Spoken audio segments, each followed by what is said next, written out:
warahmatullahi wabarakatuh. Hamdan wa syukurillah, salatan wa salaman ala Rasulillah.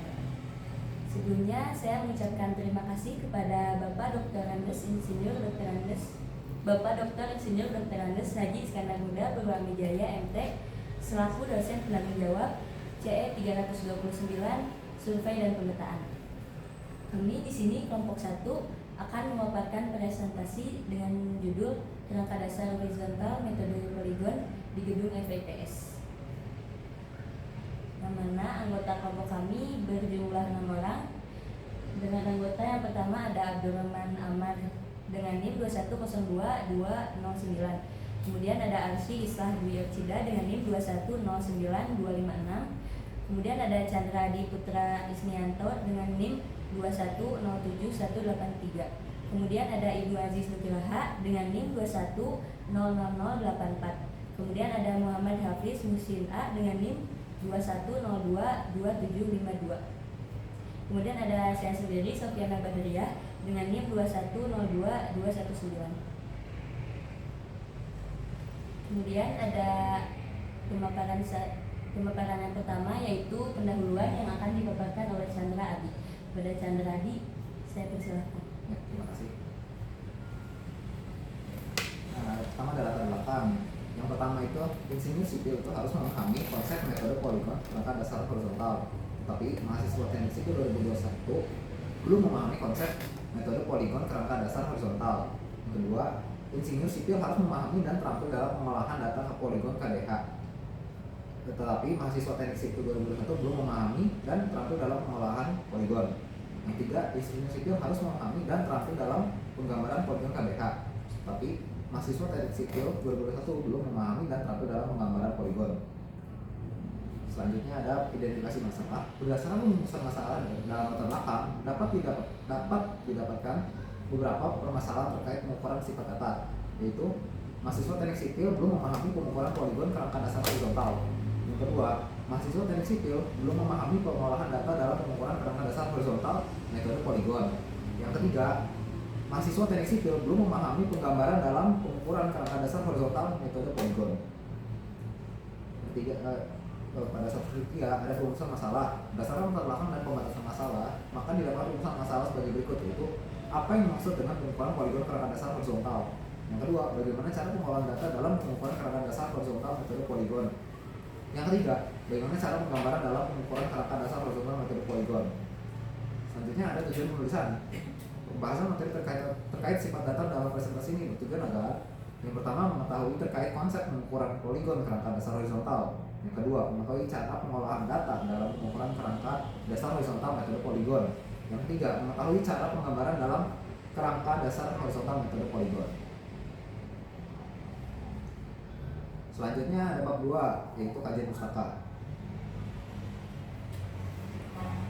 Yang pertama ada kerangka dasar horizontal. Kerangka dasar horizontal adalah sejumlah titik yang telah diketahui koordinatnya dalam suatu koordinat tertentu.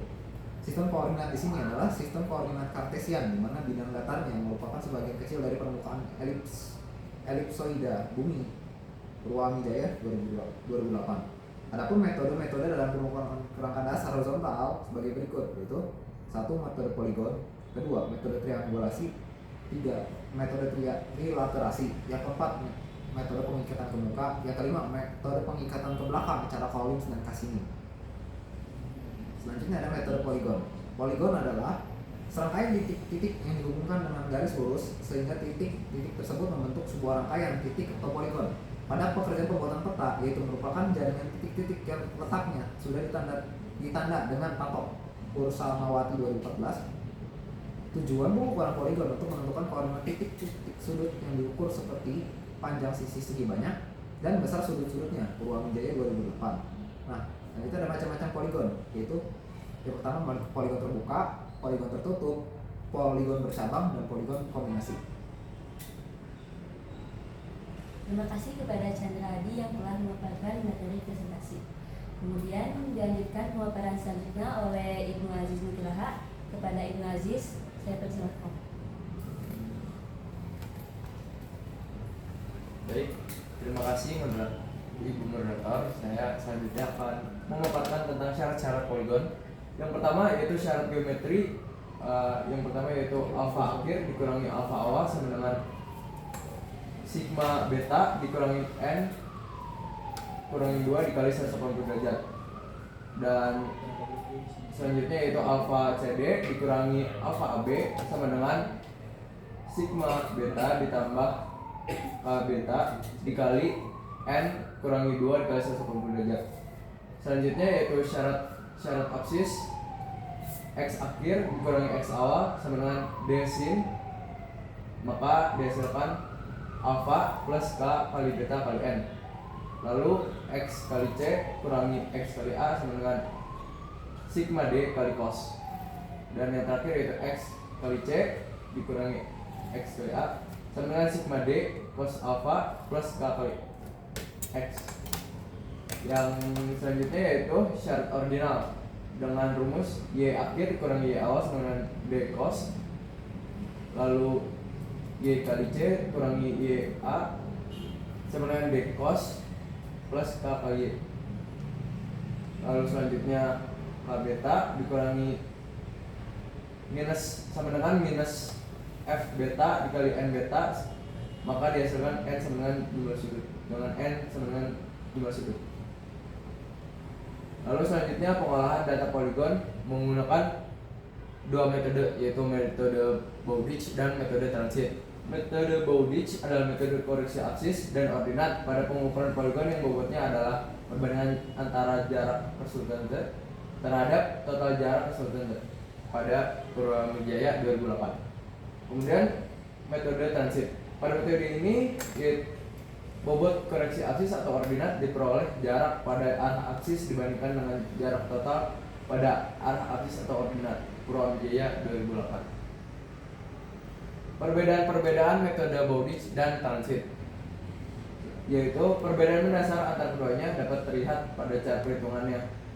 Pada metode Bowditch, bobot koreksi absis dan ordinat diperoleh dari perbandingan jarak resultante dengan total jarak pengukuran, sedangkan pada metode transit, bobot koreksi absis diperoleh jarak pada arah absis dibandingkan dengan total jarak pada arah absis Purwamijaya 2008.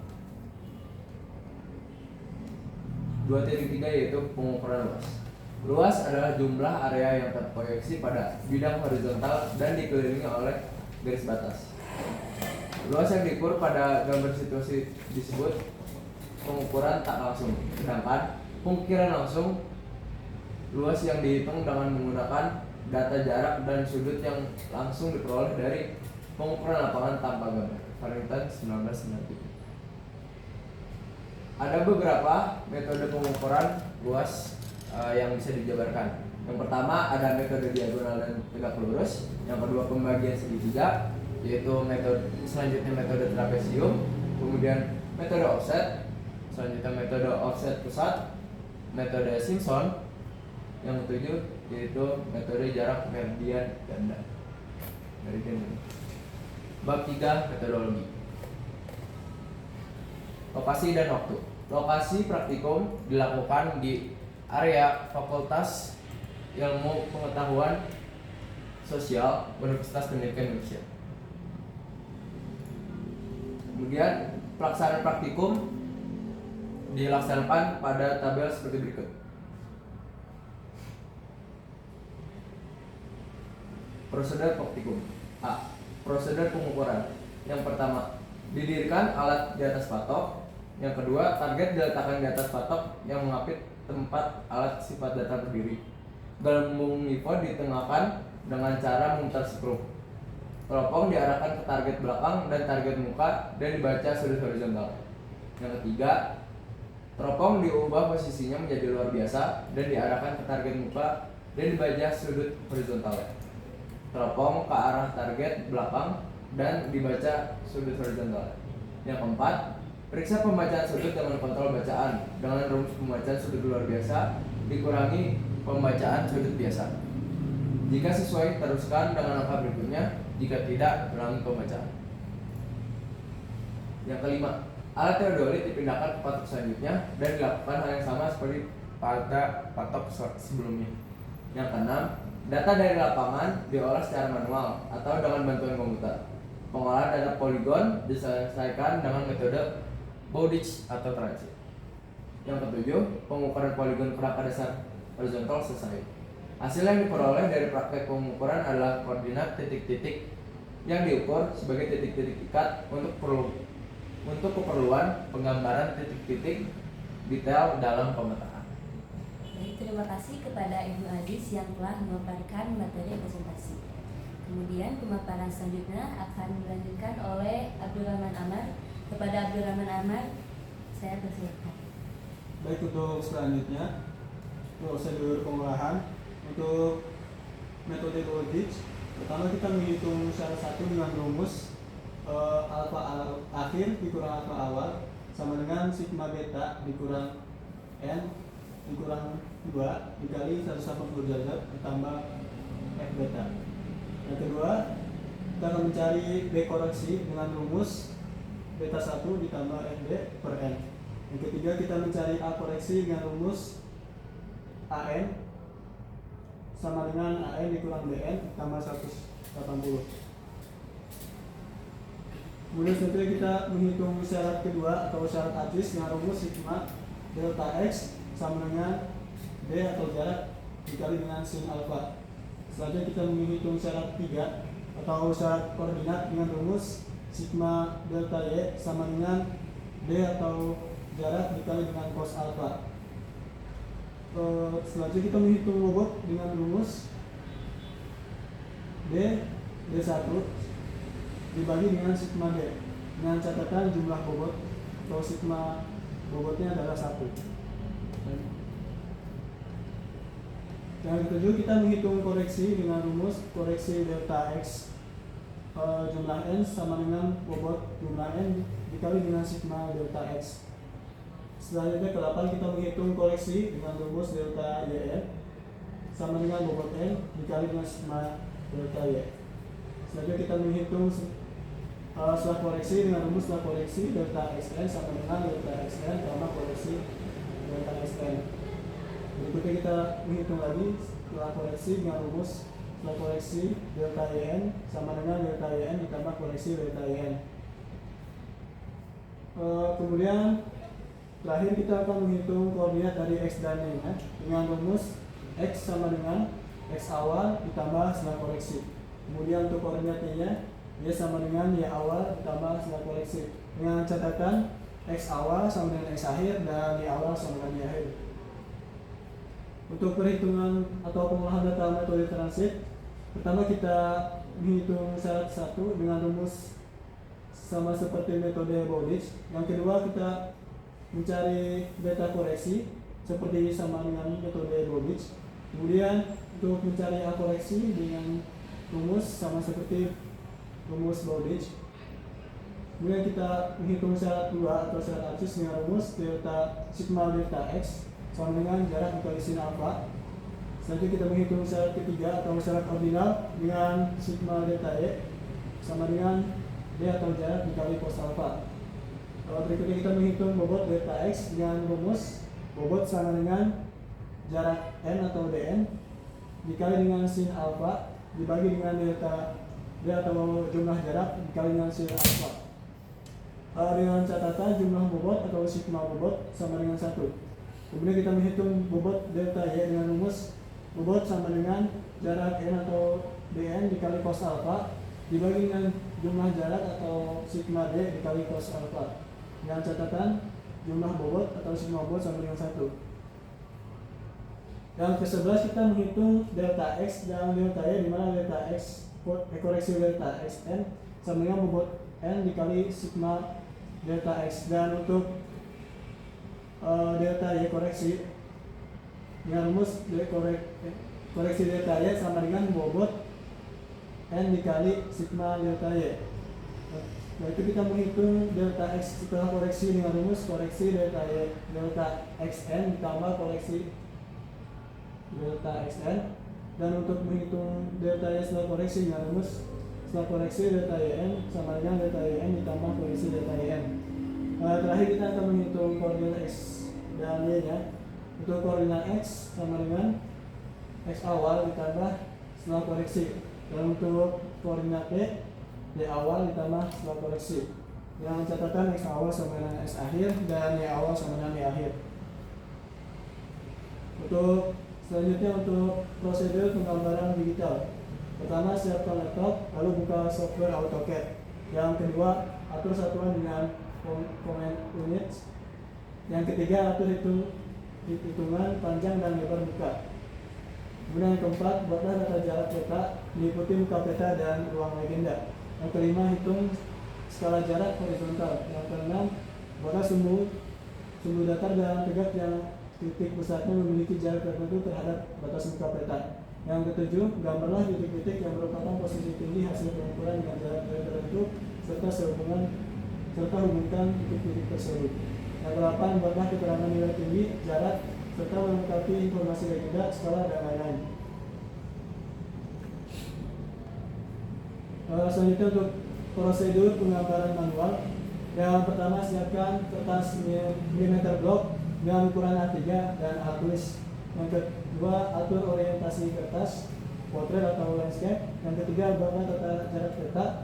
Yang keempat, hitunglah panjang dan lebar muka peta. Yang kelima, hitunglah skala jarak horizontal dengan membuat perbandingan jarak muka peta dengan total jarak horizontal. Yang keenam, buatlah sumbu datar dan tegak yang titik pusatnya memiliki jarak tertentu terhadap batas muka peta. Yang ketujuh, gambarlah titik tinggi hasil pengukuran dengan jarak tertentu serta hubungkan titik-titik tersebut. Yang kedelapan, buatlah keterangan nilai tinggi dan jarak di dalam muka peta serta melengkapi informasi legenda, skala, dan lain-lain.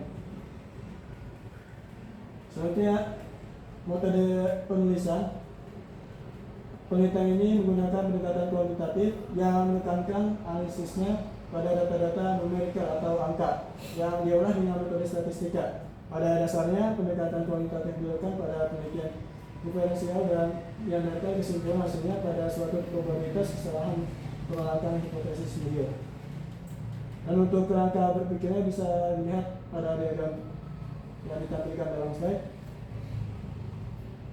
Dan untuk diagram Malé juga bisa dilihat dalam tampilan slide.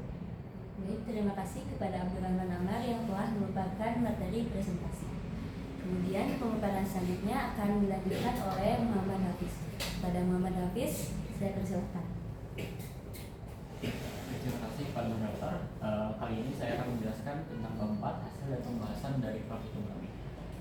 Yang pertama itu hasil kami melakukan praktikum di tempat di gedung FPIPS atau Fakultas Pendidikan Ilmu Pengetahuan Sosial dengan jumlah titik pengukuran ada 24 titik.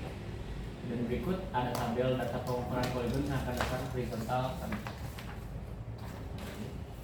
Selanjutnya yaitu pembahasan. Yang pertama adalah pengolahan data. Pengolahan data di sini ada langkah-langkahnya. Yang pertama, untuk metode Wowitz kita mencari syarat satu, yaitu di mana nilai absolut dari alfa awal dikurangi alfa akhir sama dengan sigma beta dikurangi jumlah data dikurangi 2 dikalikan 180 derajat dan ditambah f beta. Sebelumnya kita dapat ketahui bahwa alfa awal dikurangi alfa akhir adalah 0, maka kita dapat cari f beta sama dengan n dikurangi 2 dikali 180 dikurangi sigma beta.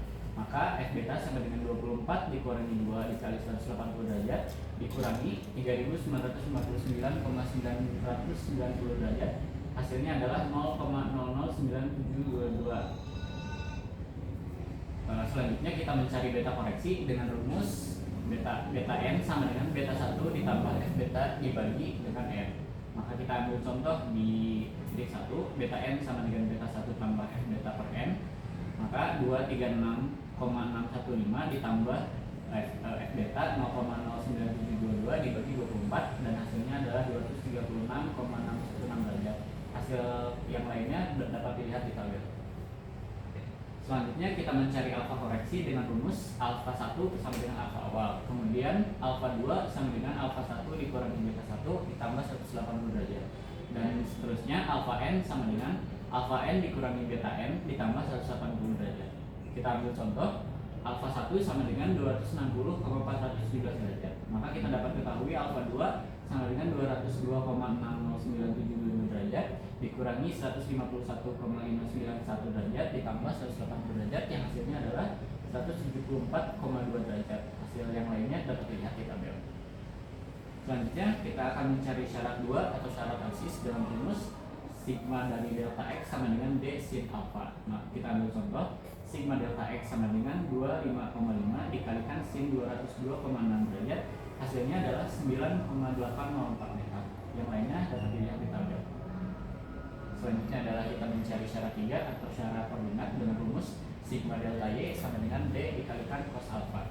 Kita ambil contoh, sigma delta Y sama dengan 25,5 dikalikan cos 202,6 derajat, hasilnya adalah sigma delta Y sama dengan negatif 23,04. Kita menghitung bobot dengan rumus bobot sama dengan D dibagi sigma D. Kita ambil contoh di titik 1, bobot sama dengan 25,5 dibagi 776, hasilnya adalah 0,032. Selanjutnya kita menghitung delta X koreksi dengan cara bobot M dikalikan dengan sigma dari delta X. Kita ambil contoh, bobotnya 0,033, kemudian sigma dari delta X nya adalah 0,147, maka kita dapat mencari sigma koreksi dari delta X1 sama dengan 0,033 dikali 0,147 dan hasilnya adalah negatif 0,05. Kemudian kita mencari dari delta Y koreksi dengan cara koreksi dari delta YN sama dengan bobot N dikali sigma dari delta Y. Kita ketahui bobotnya adalah 0,033, kemudian sigma dari delta Y adalah 0,042, maka kita bisa mencari koreksi dari delta Y1 sama dengan 0,033 dikalikan dengan 0,042, hasilnya adalah negatif 0,01. Baik, terima kasih kepada Muhammad Hafiz yang telah memaparkan materi presentasi. Kemudian pemaparan selanjutnya akan dilanjutkan oleh saya sendiri, yaitu menghitung delta X setelah koreksi dengan rumus setelah koreksi delta XM sama dengan delta XN ditambah koreksi delta XM. Contohnya, diketahui delta X1 sama dengan 9,804 meter, kemudian koreksi delta X1 nya sama dengan 0,005, maka kita dapat mencari setelah koreksi delta X1, yaitu dengan rumus delta X1 ditambah koreksi delta X1 sama dengan 9,804 ditambah 0,005, maka kita mendapatkan hasilnya yaitu 9,808. Kemudian hasil yang lainnya dapat dilihat di tabel. Kemudian menghitung delta Y setelah koreksi dengan rumus setelah koreksi delta YN sama dengan delta YN ditambah koreksi delta YN. Contohnya, diketahui delta Y1 sama dengan minus 23,54 meter dan koreksi delta Y1 sama dengan 0,001. Maka kita dapat mencari setelah koreksi delta Y1 dengan rumus delta YN ditambah koreksi delta YN. Delta Y1 ditambah koreksi delta Y1. Maka setelah koreksi delta Y1 sama dengan minus 23,54 ditambah 0,001, maka didapatkan hasilnya yaitu minus 23,542. Nah, kemudian kita mencari alfa koreksi dengan rumus alfa 1 sama dengan alfa awal, kemudian alfa 2 sama dengan alfa 1 dikurang B1 ditambah 180, dan selanjutnya juga begitu. Alfa N sama dengan alfa N dikurang Bn di beta N ditambah 180. Contohnya alfa 1-nya yaitu sama dengan 260,417 derajat. Maka kita dapat mencari alfa 2 yaitu 202,61 derajat dikurang 151,591 derajat ditambah 180 derajat. Maka didapatkan alfa 2-nya yaitu 172,2 derajat. Dan perhitungan alfa lainnya dapat dilihat di tabel. Kemudian kita menghitung koordinat X dan Y dengan rumus X sama dengan X awal ditambah setelah koreksi delta XN dan Y sama dengan Y awal ditambah setelah koreksi delta YN. Dengan catatan X awal sama dengan X akhir dan Y awal juga sama dengan Y akhir. Dengan contoh, diketahui X-nya yaitu 786,549,007 ditambah 9,808, maka didapatkan hasilnya X yaitu 786.558,8.154. Kemudian kita mencari nilai Y dengan rumus Y awal ditambah setelah koreksi delta Y1, maka didapatkan 9240868,176 ditambah minus 23,542, maka didapatkan hasil Y sama dengan 9240844,6344. Maka kita dapat mencari X dan Y yang lainnya yang dapat dilihat tabel. Kemudian ada pun metode transit dengan syarat satu, yaitu alfa awal dikurang alfa akhir sama dengan sigma beta dikurang n dikurang 2 dikali 180 derajat ditambah f beta. Contohnya yaitu f beta sama dengan n dikurang 2 dikali 180 derajat dikurang sigma beta. Maka kita mencari f beta yaitu sama dengan 24 dikurang 2 dikali 180 derajat dikurang 3959,990 derajat, maka didapatkan hasil f beta sama dengan 0,00972 derajat. Dan f beta yang lainnya dapat dilihat pada tabel. Kemudian kita mencari beta koreksi dengan rumus beta n sama dengan beta 1 ditambah f beta dibagi n. Contohnya beta n sama dengan beta 1 ditambah f beta dibagi n. Maka kita dapat mencari beta satunya yaitu 236,615 ditambah 0,00972 dibagi 24. Maka didapatkan hasil beta 1 yaitu 236,616 derajat. Dan beta yang lainnya dapat dilihat pada tabel. Kemudian syarat 2 yaitu syarat absis dengan rumus sigma delta X sama dengan D sin alpha, di mana D-nya yaitu jarak. Contohnya sigma delta X sama dengan 25,5 dikali sinus 202,610 derajat. Maka didapatkan hasil delta sigma X sama dengan 9,804 meter. Dan sigma dan delta X dapat dilihat pada tabel. Kemudian syarat yang ketiga yaitu syarat koordinat dengan rumus sigma delta Y sama dengan D cos alpha. Contohnya yaitu sigma delta Y sama dengan 25,5 dikali cosinus 202,610 derajat. Maka didapatkan hasil delta sigma delta Y sama dengan minus 23,540 meter. Dan sigma dan delta Y dapat dilihat pada tabel. Kemudian kita menghitung bobot dx dengan rumus bobot yaitu sama dengan dn dikali sin alpha dibagi sigma d dikali sin alpha, dengan catatan jumlah bobot harus sama dengan 1. Contohnya bobot yang pertama yaitu 9,804 dibagi 298,335, maka didapatkan hasil bobot yaitu 0,033. Kemudian kita menghitung bobot dy dengan rumus bobot sama dengan dn cos alpha dibagi sigma d dikali cos alpha, dengan catatan jumlah bobot harus sama dengan 1. Contohnya yaitu bobot sama dengan 23,540 dibagi 716,361, maka didapatkan bobotnya yaitu 0,033. Dan bobot yang lainnya dapat dilihat pada tabel. Kemudian kita menghitung dx koreksi dengan rumus koreksi delta xn sama dengan bobot delta xn dikali sigma delta x.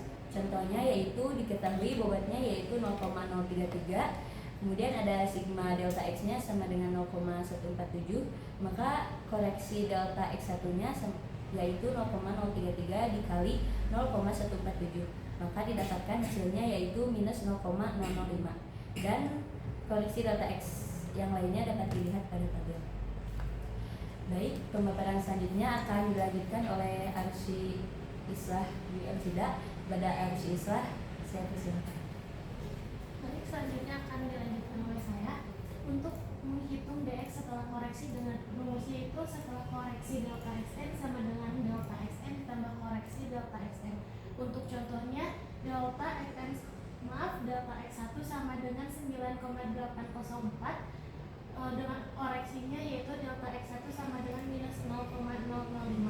Untuk jawabannya setelah koreksi delta xn sama dengan delta x1 sama dengan ditambah koreksi delta x yaitu 8,804 ditambah 0,005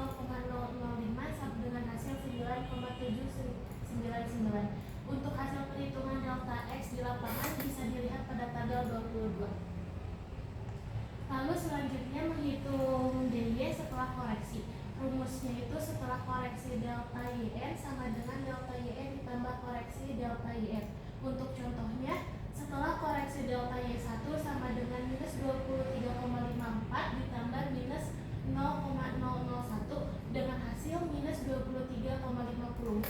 Untuk hasil perhitungan delta Y koreksi yang diambil dari lapangan bisa dilihat pada tabel 27. Lalu selanjutnya untuk menghitung koordinat X dan koordinat Y, untuk mencari koordinat Y sendiri itu menggunakan rumus X sama dengan X awal ditambah setelah koreksi delta XN. Dengan contohnya 786549,0070 ditambah 9,799 dengan hasil 786558,806.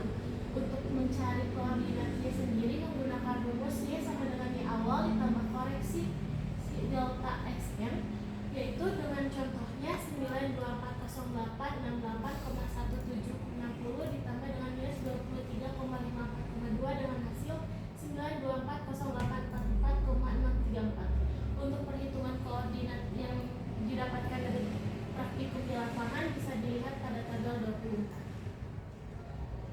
Lalu selanjutnya ini ada gambar pengukuran poligon kerangka dasar horizontal metode transit. Selanjutnya ini gambar digital pengukuran poligon kerangka dasar horizontal metode Bowditch. Lalu selanjutnya ada bab terakhir atau bab 5 mengenai kesimpulan, implikasi, dan rekomendasi. Untuk kesimpulannya kami menyimpulkan beberapa hal. Yang pertama, pengukuran poligon kerangka dasar horizontal di atas permukaan tanah dilakukan dengan tujuan untuk mengetahui koordinat-koordinat dari suatu titik ke titik lainnya. Pelaksanaan koordinat poligon menggunakan alat teodolit. Yang kedua, pengolahan data pengukuran poligon KDH dapat dilakukan secara manual, dikerjakan pada formulir ukuran atau secara tabularis Excel. Rumus-rumus dasar pengolahan data ditransfer dari penyedia secara analog menjadi rumus-rumus terprogram dalam bentuk digital. Untuk yang ketiga, penggambaran poligon KDH dapat dilakukan secara manual atau digital. Penggambaran manual memperhatikan skala gambar, sedangkan penggambaran digital menekankan kepada sistem koordinat serta satuan unit yang dipakai. Penggambaran poligon kerangka dasar horizontal akan menyajikan unsur-unsur seperti sumbu absis, sumbu ordinat, dan garis hubung antara titik-titik poligon. Lalu untuk implikasinya, yang pertama, kerangka dasar horizontal dapat digunakan mahasiswa untuk berkembang dalam karir di bidang sipil. Selain itu, mahasiswa juga memiliki pengalaman dalam pengukuran yang didapat dari praktikum. Yang kedua, pengolahan data kerangka dasar horizontal metode poligon dilakukan dengan teliti dan sesuai prosedur agar hasil yang didapatkan tidak terdapat kesalahan. Pengolahan data yang tepat akan berpengaruh kepada hasil penggambaran. Yang terakhir atau langkah yang ketiga, hasil dari penggambaran berguna untuk mengetahui keadaan data hasil dari perhitungan yang telah diolah sesuai data yang ada. Lalu untuk rekomendasi, kami merekomendasikan yang pertama, pengukuran kerangka dasar horizontal sangat penting dalam bidang teknik sipil untuk melakukan perencanaan konstruksi. Agar memahami lebih dalam, mahasiswa teknik sipil harus mencari sumber lain terkait kerangka dasar horizontal. Yang kedua, pengolahan data kerangka dasar horizontal metode poligon harus dilakukan dengan teliti dan memastikan data-data yang telah diolah memenuhi beberapa syarat tertentu. Hal ini bertujuan agar hasil pengolahan data tepat dan akurat. Yang ketiga, penggambaran manual dan digital kerangka dasar horizontal metode poligon dilakukan sesuai dengan standar operasional prosedur yang telah ditetapkan, agar hasil gambar yang disajikan membuat informasi yang lengkap dan tepat. Untuk daftar pustaka sendiri, yang pertama kami mengambil dari jurnal yang dengan judul Pengertian Poligon dan Metode Pengukuran Jarak yang ditulis oleh Aliha pada tahun 2017. Yang kedua, kami mengambil dari artikel Praktikum Kerangka Dasar Horizontal yang ditulis Apriani pada tahun 2019. Lalu yang ketiga, kami mengambil dari buku Dasar-Dasar Pengukuran Topografi untuk Pekerjaan Jalan yang diterbitkan oleh Kementerian Pekerjaan Umum dan Perumahan Rakyat yang ditulis oleh Kementerian PUPR pada tahun 2017. Untuk berikutnya kami mengambil dari buku yang berjudul Catatan Kuliah Ilmu Ukur Tanah dengan penulis Kuswati pada tahun 2014, diterbitkan di Kota Bandung dengan penerbit Pusat Survei Geologi. Lalu yang ketiga mengambil dari buku Teknik Survei dan Pemetaan yang ditulis oleh Purwaminjaya pada tahun 2008 di Kota Jakarta, diterbitkan oleh Direktorat Pembinaan Sekolah Menengah Kejuruan. Lalu yang selanjutnya kami mengambil dari jurnal dengan judul Perbandingan Hasil Koordinat Kerangka Pemetaan Menggunakan Metode Bowditch Polygon Tertutup yang ditulis oleh Rasa Rardi Gusti Putra pada tahun 2021. Lalu selanjutnya kami mengambil dari jurnal Perhitungan Koordinat XYZ Polygon Tertutup yang ditulis oleh Sibarani dan Helmianti pada tahun 2012. Lalu yang terakhir kami mengambil dari jurnal internasional dengan judul Elementary Surveying and Introduction to Geometry yang ditulis oleh Wow pada tahun 2012. Baik, terima kasih kepada Arsi Islah yang telah memaparkan materi presentasi yang terakhir dari kelompok kami. Alhamdulillah presentasi kali ini telah menuju ke penghujung presentasi. Sebelumnya saya mengucapkan sekian dan terima kasih. Wallahul muwaffiq ila aqwamit thoriq. Wassalamualaikum warahmatullahi wabarakatuh.